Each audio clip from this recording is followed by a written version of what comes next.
This is our first reading of the Cambridge World History, Volume 1, published in 2017. It is basically 7 volumes and 9 books. Each volume has an excellent preface as well as an excellent introduction.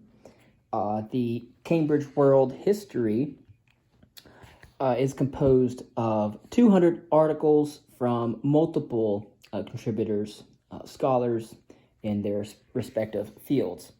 This is the introduction and overview, Part 1, by David Christian. As Mary Weissner Hanks writes in her series preface, the Cambridge World History is authoritative and comprehensive, but not exhaustive. World history must limit its ambitions precisely because its scope is so vast. So, an exhaustive history of humanity, like a map the same size as the landscape it charts, would be of little use because it would have avoided the hard work of distillation. This is why world historians have to be good at selecting. The chapters in Volume 1 are indeed authoritative. They cover a great deal of territory, literally and metaphorically. But they are not exhaustive. Like all the best scholarship in world history, they try to convey both the detailed texture of human history and its major themes and trajectories. Volume 1 is introductory in 2 distinct senses. Part 1 is about world history as a sub-discipline of history, while Part 2 is about the earliest phases of world history. Part 1 introduces approaches, methods, and themes. Indeed, historical approaches, historical methods, and historical themes that have shaped and defined scholarship in world history. It ranges over world history as a whole, but does not visit every village and province. For readers new to the field, these chapters can illustrate the diversity of approaches that historians have brought to the project of world history. For world historians, they will offer recapitulations of important themes and approaches, and introductions to some less familiar aspects of world history. Many of the themes and topics introduced here are taken up with greater chronological and geographic specificity in the chapters in the second part and also in later volumes in the series. Part 2 surveys the earliest phases of human history during the Paleolithic era, the vast period extending back hundreds of thousands of years in which our human and hominin ancestors laid the foundations for human history.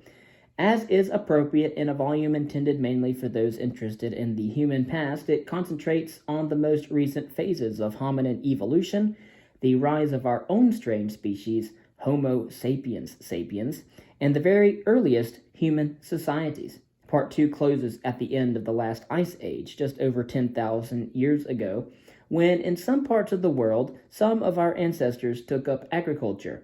Agriculture allowed human communities to divert more and more of the biosphere's energy income to their own support, and is explored in depth in Volume 2 of this series, A World with Agriculture. The resulting energy bonanza would drive human history into utterly new pathways, transforming human communities and accelerating the pace of change throughout the world. Developments examined in Volumes 3 through 7 of this series. This introduction summarizes the chapters in the 2 parts of Volume 1.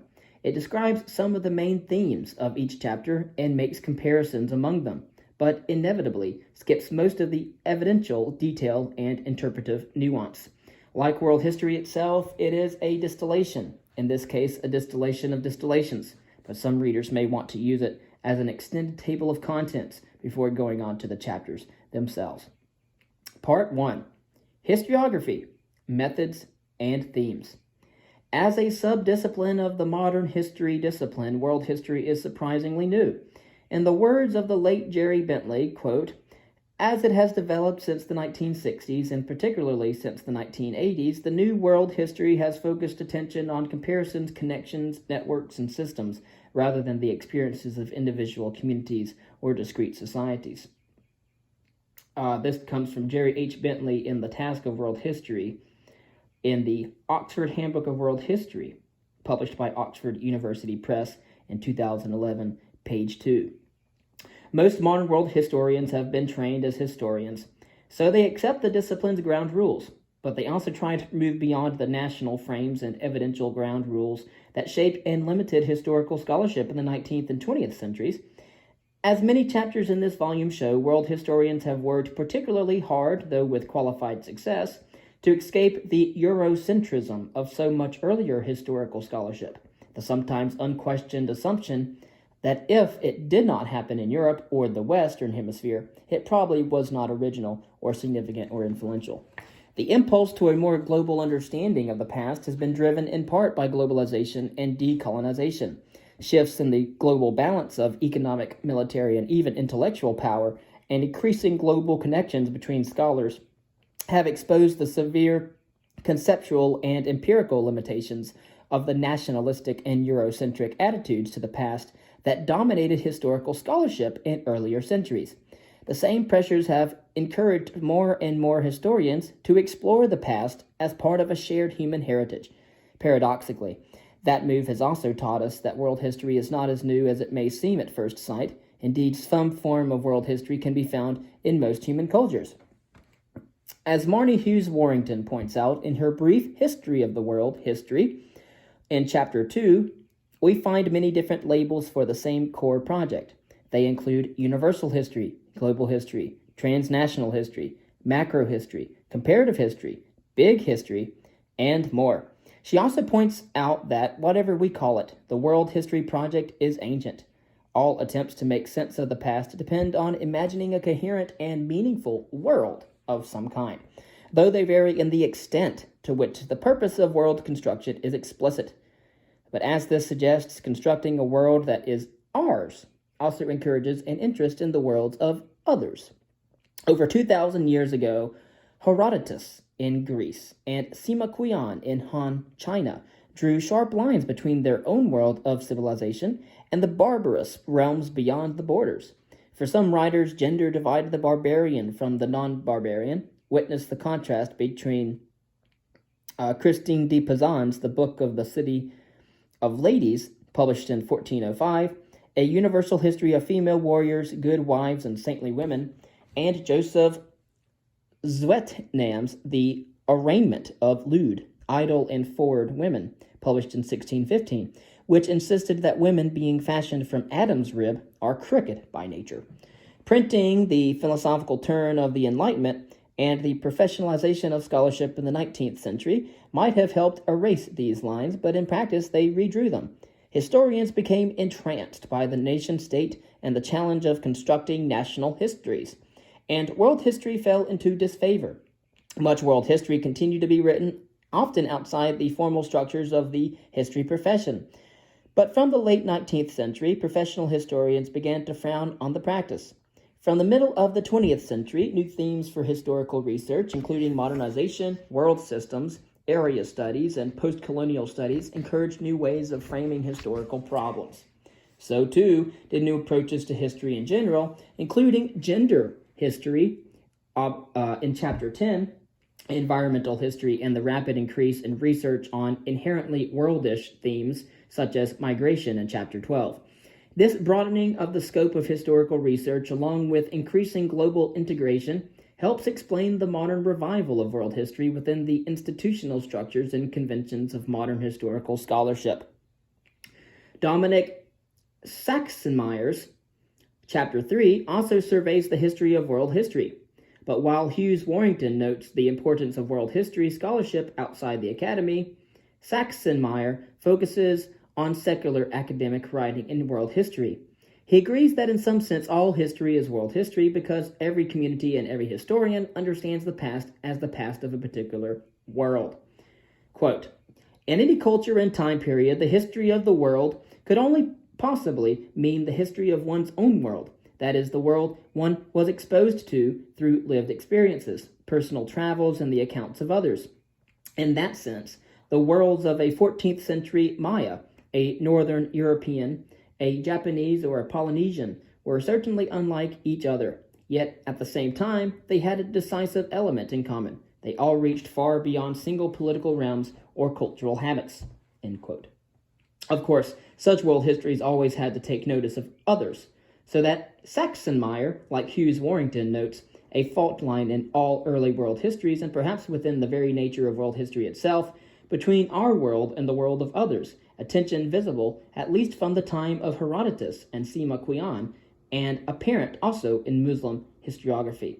Indeed, the very idea of world history seems to imply an interest in what lies beyond our world. From the 16th century, the number of possible other worlds multiplied. Connections with worlds never imagined before helped detach world histories from their traditional roots, particularly in Western Europe. The creation of the first global networks of exchange prompted the earliest attempts to write history on planetary scales, such as George Sale's 65-volume Universal History, published between 1747 and 1768. But globalization also sharpened the familiar dichotomies of world histories, now recast as contrasts between Europe and the rest of the world.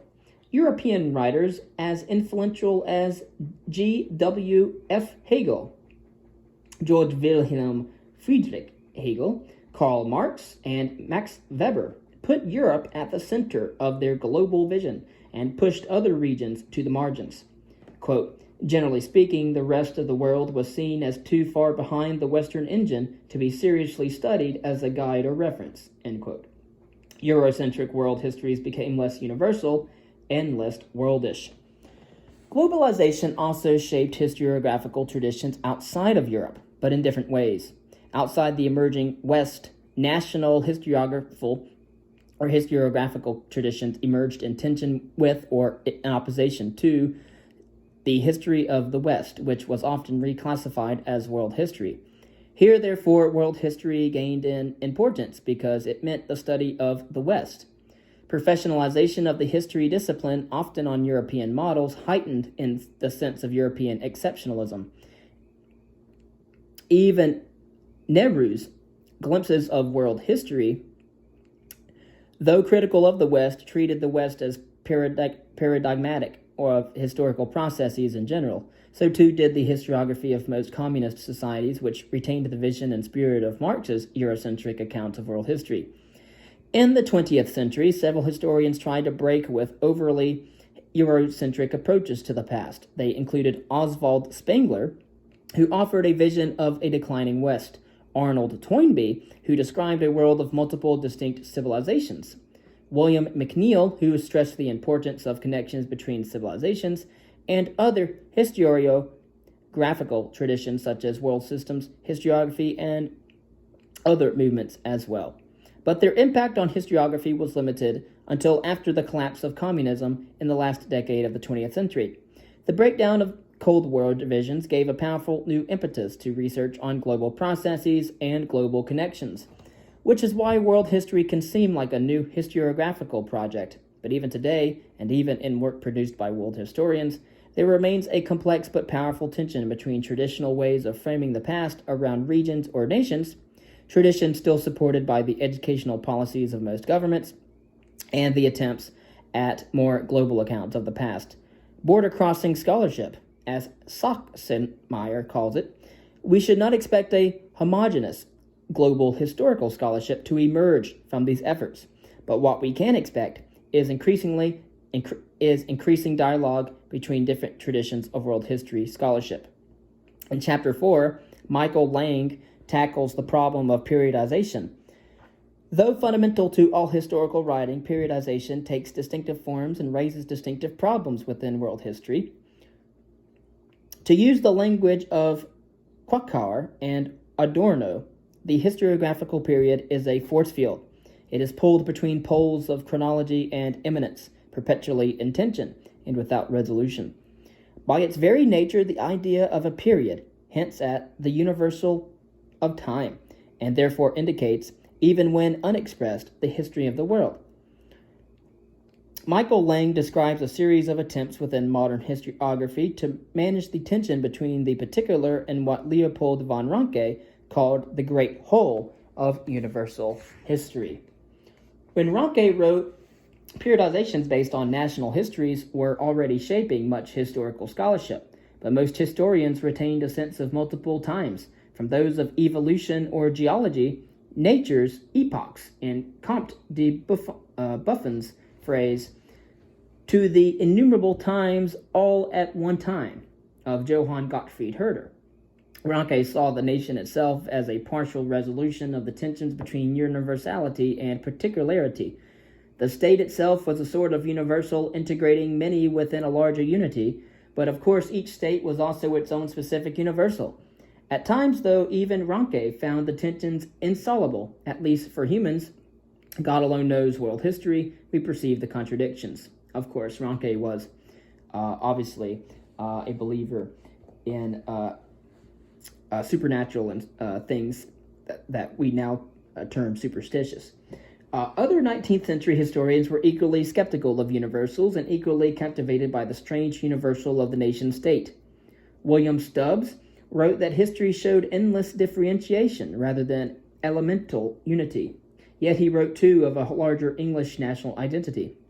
At a more practical level, of course, the state provided a sort of methodological universal in the 19th century because it shaped not just the thinking of historians, but also the institutions they worked in and the conventions that shaped their careers and scholarship. And as if to illustrate the tensions that frustrated Ranke, each state shaped historical scholarship in its own distinctive way. In the 20th century, the national conflicts that helped generate 2 world wars undermined the assumption that the nation-state offered a natural frame for historical periodization. But what could replace it? Toynbee offered civilizations. McNeill offered the world as a whole and the history of humanity as an evolutionary process. Was there a meaningful past shared by humanity as a whole? McNeill found periodizations for such a past in processes of cultural diffusion, or even epidemiological diffusion that linked large areas through evolutionary patterns of change. McNeill was not alone in seeking new universals, but is there a danger, as Lang puts it, world history merely shifts the spiritual unity of the nation onto the world as a whole? Many modern historians and historiographers have been deeply suspicious of such apparently universalizing projects. Martin Heidegger, Michel Foucault, and Jacques Derrida insisted on the selectiveness of universalist histories and the roles they played as ideologies and as forms of power. But what was the alternative? Was it perhaps to move back towards the specific and the contingent, towards the world of lived experience?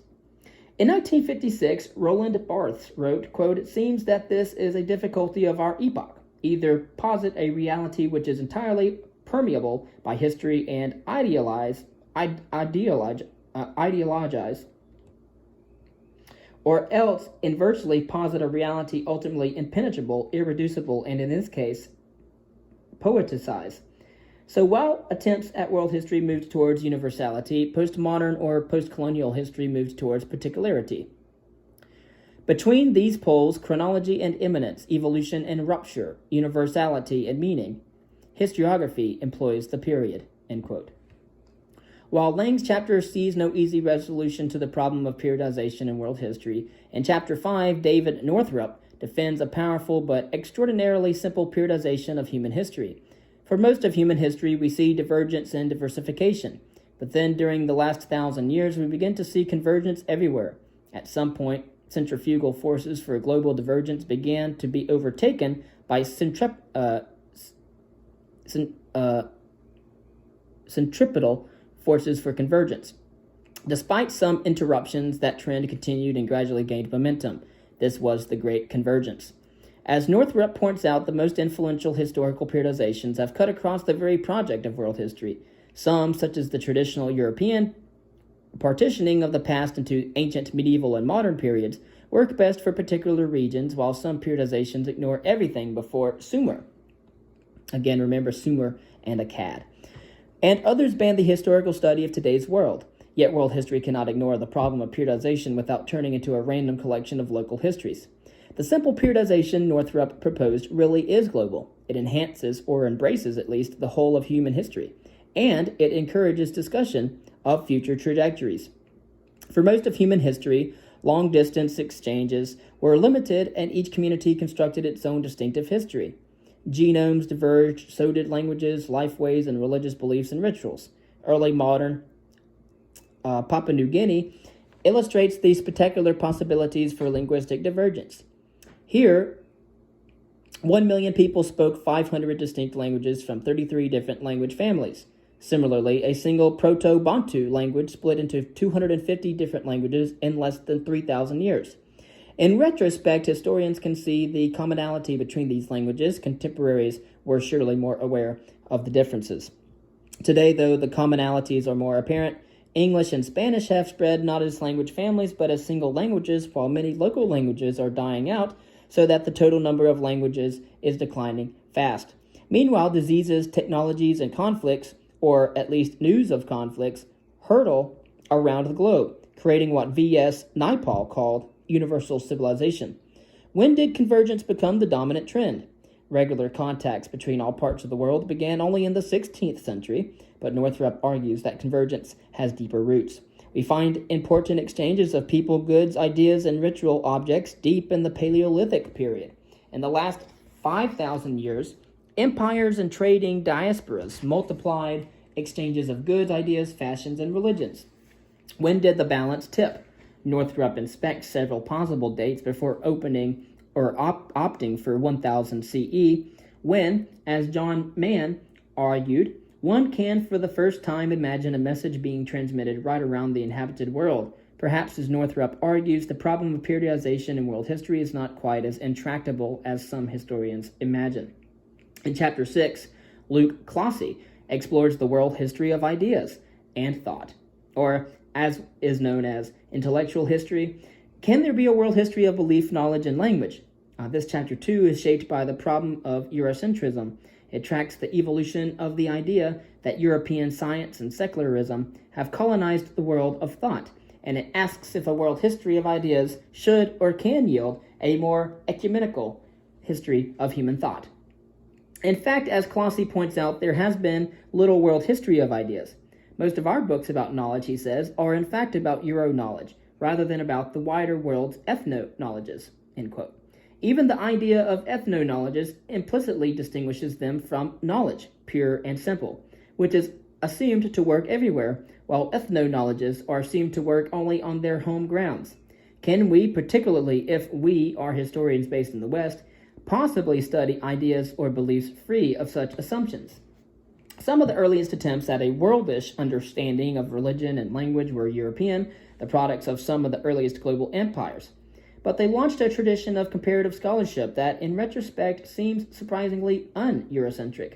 That tradition begins with the work of William Jones, an English judge in British Bengal, who lived in the 18th century and initiated the comparative study of languages and religions.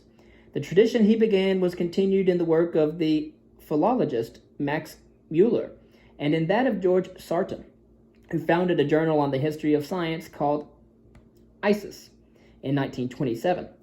Sarton came to appreciate the crucial role of Muslim science and duly learnt Arabic to pursue this insight.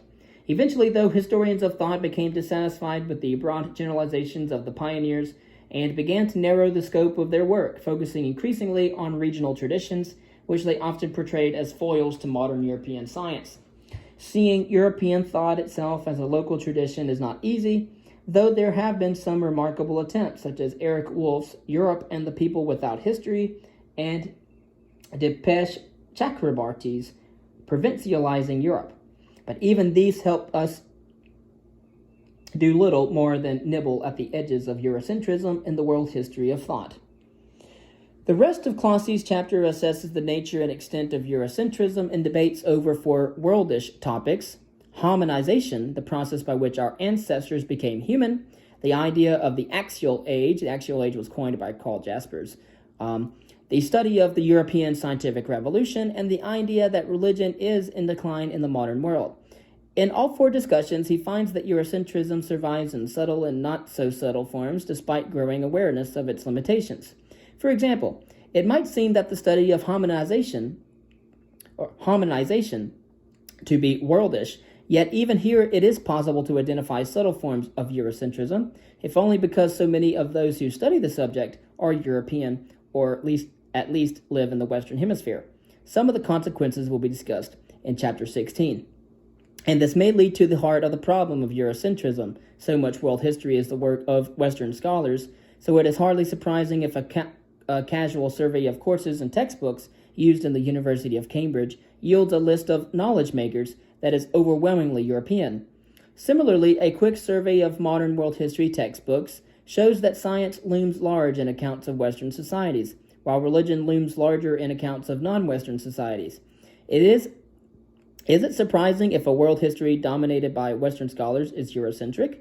And even if we can imagine a non-Eurocentric world history of thought, will it simply be from the perspective of another centrism, like the delightful Beijing History of the World, published in the year 2174, with which Clohessy ends his chapter?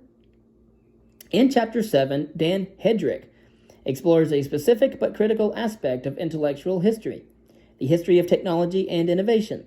Hedrick defines technology as, quote, the use of materials, energy, and living beings for practical purposes, end quote. Of course, we can identify technologies in many non-human species, but humans are so good at dreaming up new technologies, and technological innovation has given our species such power over our surroundings and over each other that technological innovation counts as a defining feature of humanity and therefore a fundamental driver of human history. One can see it as a theme of history. Despite this, the history of technology is a relatively new field of historical research. It is hard to trace it back much farther than the Enlightenment and the Encyclopedia from 1751 to 1772. The first serious scholarly treatment of the history of technology is Johann Heinrich Moritz von Popp's Geschichte aller Erfindungen und Entdeckungen im Bereich der Gewerbe, Künste und Wissenschaften von der frühesten Zeit bis auf unser Tag. History of all the inventions and discoveries in the trades, arts, and sciences from earliest times to our day. First published in 1837. In the decades that followed, many scholars and thinkers, including Marx, took up the idea that technological innovation might be a fundamental driver of historical change. As Marx famously wrote in 1847 in his critique of the poverty of philosophy, quote, the windmill gives you society with the feudal lord, the steam mill society with the industrial capitalist, end quote.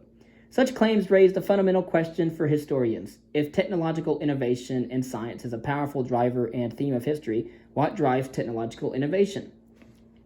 Rapid technological change stimulated popular interest in technology in the 19th century.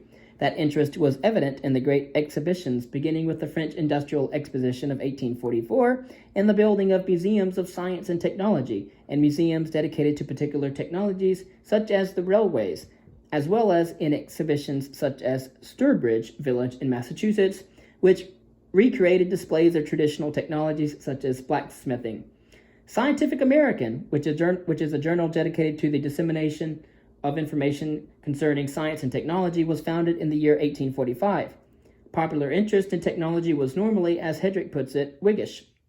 It assumed that technological and scientific change represents progress, and it also assumed technological determinism, the belief that technological innovation drove historical change. And like so many other historical subdisciplines, the history of technology or history of science also fell into the force field of nationalistic historiography, as historians defended national claims for technological leadership. Was it a Briton, William Fox Talbot, who invented photography, or a Frenchman, Louis Daguerre?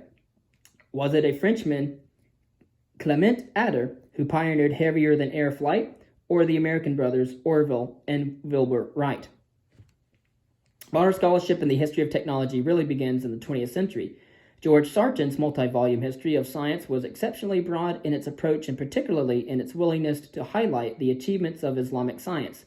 Classic studies such as those of Lewis Mumford and Abbot Payson Usher also approached the history of technology with the unusual sophistication. But much scholarship remained nationalistic and individualistic, focusing largely on the work of individual inventors. The history of technology matured as a field after the Second World War with the emergence of new journals and scholarly societies, such as the Society for the History of Technology. The field became less Whiggish, more interested in the technological failures and less interested in the national origins of particular technologies. The International Committee for the History of Technology, founded in 1968, encouraged a more global approach, while scholarship by Joseph Needham helped undermine the field's Eurocentric tradition. Needham's work, possibly the most important scholarship in the field in the 20th century, raised the possibility that China was the world's technological leader until the 15th century. Global studies of particular technologies, such as firearms, demonstrated the extent to which innovation depended on, or in some cases was limited by, cultural diffusion. The work of Leslie White helped encourage interest in ancient technologies and the archaeology and anthropology of technology. Social historians and gender historians began to explore the social contexts and social consequences of innovation. Ruth Schwartz showed, for example, how labor-saving technologies could increase the burden of domestic labor. As the field becomes more mature and more global, we see increasing research into the social roots of innovation within international networks of commercial and informational exchange.